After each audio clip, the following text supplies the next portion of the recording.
అడిగేటోళ్ళు లేకుంటే అన్యాయమే చట్టం అవుతుందట. అట్లనే చేస్తున్నది కాంగ్రెస్ పార్టీ అని ఓపికగా ఉండే హరీష్ రావు ఒంటికాల మీద లేచిండు కాంగ్రెస్ పార్టీ మీదకి. శిశుపాలుడు 100 తప్పులు చేసి చచ్చిండు కానీ కాంగ్రెస్ పార్టీ వాళ్ళు 1000 కొద్ది తప్పులు చేస్తున్నారు జూబ్లీ హిల్స్లా. కానీ ఆఫీసర్లు పోలీసులు పట్టించుకున్న పాపాన పోతలేరు.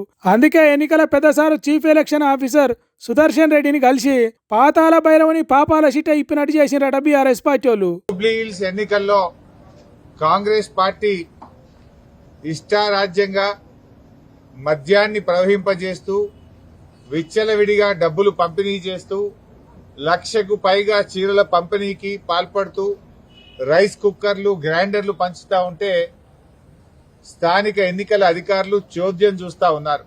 ఎక్కడెక్కడ ఏమేమి చేస్తున్నారు, ఎట్లా చేస్తున్నారు, ప్రజాస్వామ్యాన్ని పగబట్టిన ఫ్యాక్షనిస్టుల తీరుగా ఎన్ని తీర్ల కూని చేస్తున్నారు, ఎన్నికల సంఘాన్ని రాంగ్ రూట్లో తప్పుదవ ఎట్లా పట్టిస్తున్నారు అనేది ఆధారాలతో సహా చెప్పిర్రట. ఫేక్ ఐడి కార్డులు ఇబ్బడి ముబ్బడిగా ఏ రకంగా ఫేక్ ఐడి కార్డులు తయారు చేశారో ఇప్పుడే వారికి సుదర్శన్ రెడ్డి గారికి మన రాష్ట్ర ఎన్నికల అధికారికి ఈ వీడియో కూడా చూపించాం. మీరు కూడా ఈ వీడియో చూడొచ్చు. ఇక చూడండి ఇన్ని ఫేక్ ఓటర్ ఐడి కార్డులు ఏ రకంగా వచ్చినాయి బయటకు. ఇట్లా మొత్తం పూసగుచ్చినట్టు చెప్పిండ్రట. మరి అంత జరుగుతుంటే ఎన్నికల ఆఫీసర్లు అనేటోళ్ళు ఉంటారు కదా, మరి వాళ్ళు ఏం చేస్తున్నట్టు అంటే కాంగ్రెస్ పార్టీ వాళ్ళు ఓటర్లను మభ్యపెట్టే పనులను మధ్యలోనే ఎందుకు ఆపేస్తలేరు అంటే ముఖ్యంగా కొంతమంది పోలీస్ అధికారులు, కొంతమంది ఎన్నికల నిర్వహణలో ఉన్న అధికారులు పూర్తిగా తొత్తులుగా మారిపోయి కళ్ళు మూసుకొని వాళ్ళు ప్రవర్తిస్తా ఉన్నారు. అవో అట్లా కళ్ళు ఫెవికల్ పెట్టుకుంటే అతుక్కపోయినట్టు చేస్తున్నారట. కాంగ్రెస్ పార్టీ వాళ్ళు ఏం చేసినా చూసి చూడనట్టు చేస్తున్నారట.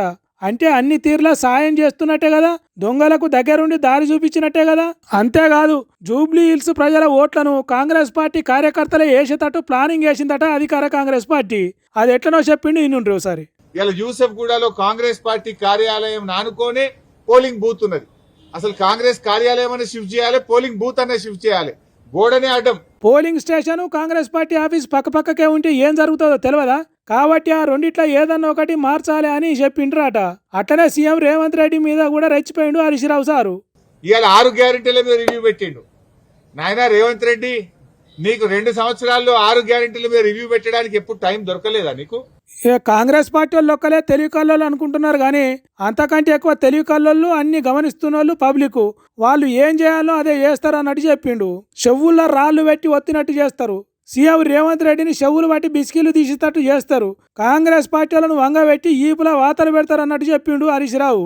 మరి చూడాలి ఎలక్షన్ కమిషన్ ఎటువంటి చర్యలు తీసుకుంటుందో, కాంగ్రెస్ పార్టీ వాళ్ళు చేస్తున్నారని చెప్తున్న దొంగ కథలను ఎట్లా ఆపుతుందో చూడాలి.